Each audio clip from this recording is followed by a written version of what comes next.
My name is Shakeem Holloway, and I'm the sports editor with the Covington News and the Rockdale News. And I'm Martin Rand, the news reporter for the Covington News and the Rockdale News. Today, I guess at this point, everybody's up. The Rockets are up since we're taping this on a Tuesday. The Warriors up on the Rockets 3-1, the Cavs up 3-0. Yes. So it's kind of like what we predicted. Yeah, it's kind of set in stone that it's going to be Cavs, Warriors. That's right. So, talk a little bit about what you're expecting from this series. From the Warriors-Cavs series in the NBA Finals. Well, I'm expecting LeBron to obviously be dominant. I'm expecting Curry, if he's 100%, that was a nasty fall he took against the Rockets last night. I'm expecting him to be his usual sharpshooter self as well. And I think the Warriors are going to pull it out. It's hard to say because LeBron James, he just does whatever his team needs to do to win, but I don't think he's going to be able to do that against the Warriors. I think the defense of the Warriors is going to be like that determining factor of who wins that series, because a lot of people don't talk about it as much because they're also a top offense, and of course you got the Splash Brothers and Highlight Factory, it's all that. Yeah. But they have the number one defense in the league. Yeah. So, people do overlook that a lot. They probably have. I don't think anyone has guys who can stop LeBron, but they definitely have people who can contain him, just throw him off his game just a little bit, with Draymond Green and Harrison Barnes as well. So, it's that matchup is suited well for the Warriors to pull it out.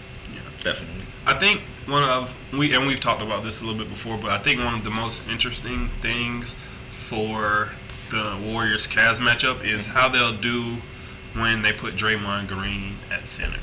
Because, the Warriors have those lineups, those spurts through the game that they'll put Draymond at center, Steph at the 1, then you got Clay, Iggy, and Harrison Barnes at the 4. So, I think that'll be an interesting matchup to see what David Blatt does to counter that move. Yeah, that will be interesting. Because if they do that, that would effectively make Tristan Thompson and LeBron James probably the biggest people on the court against those lineups. So, it's going to be rebound heaven for them if they do that. They're already tremendous at doing that, at getting rebounds anyway. So, you think the White could do the same thing, but he couldn't even box out Steph Curry. So, I don't think that's set in stone that you'll just out-rebound that Warriors lineup. True, but at the same time, I haven't seen anyone get offensive rebounds like Tristan Thompson has. He's an offensive rebounding machine. And you put Draymond Green, who's probably 6'5". He's 6'6". On his best day. If he got some tissue in his shoes or something, he's 6'6". Hey, Charles Barkley was 6'6", and he played power forward. I don't know. That they may want to steer clear of that lineup, I think. I don't see too many good things happening for them if they do that. I think there may be some rebounding issues with that lineup, but I also think that when you look at that lineup on offense, they can have 5 players standing behind the perimeter.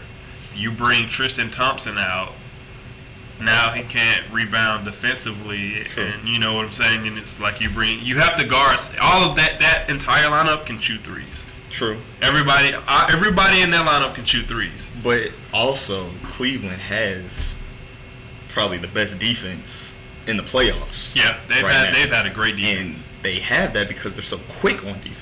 So even if they have all their players out there on the threes, they have players with Tristan Thompson, and then you have LeBron James, J.R. Smith, Iman Shumpert, and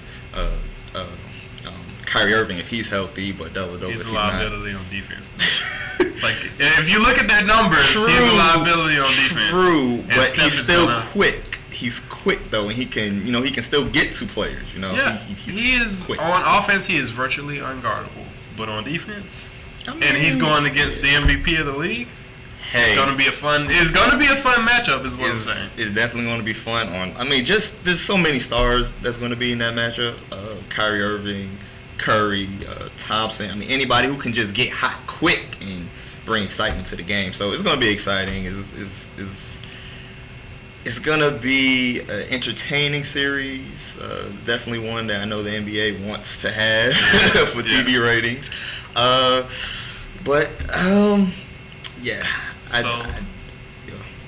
Are you sticking with Warriors as your pick? Because it seems like you're wavering a little bit. Are you sticking with the Warriors as your pick? Because the Warriors are my pick. I'm going to go with the Warriors in 6 or 7. I want to say 6, but I feel like not this time. I feel like 7, Warriors in 7. I said Warriors in 7 as well, but it's LeBron James, man.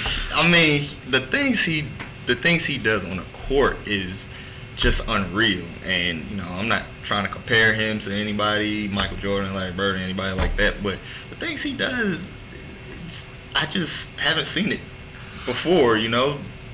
And he just wills his team to victory. And it's hard for me to see Cleveland down and LeBron not have one of those stellar games and either tie a series or even win a series. It's very hard. But as of right now, I'm gonna stick with my pick. I'm gonna pick the Warriors in 7. I'm gonna stay the course. I'm gonna stick with it. Okay. All right, then. That's all we have for you guys today. We both have picked Warriors in 7, and we'll see you next week to give you an update on the series and talk some more NBA playoffs.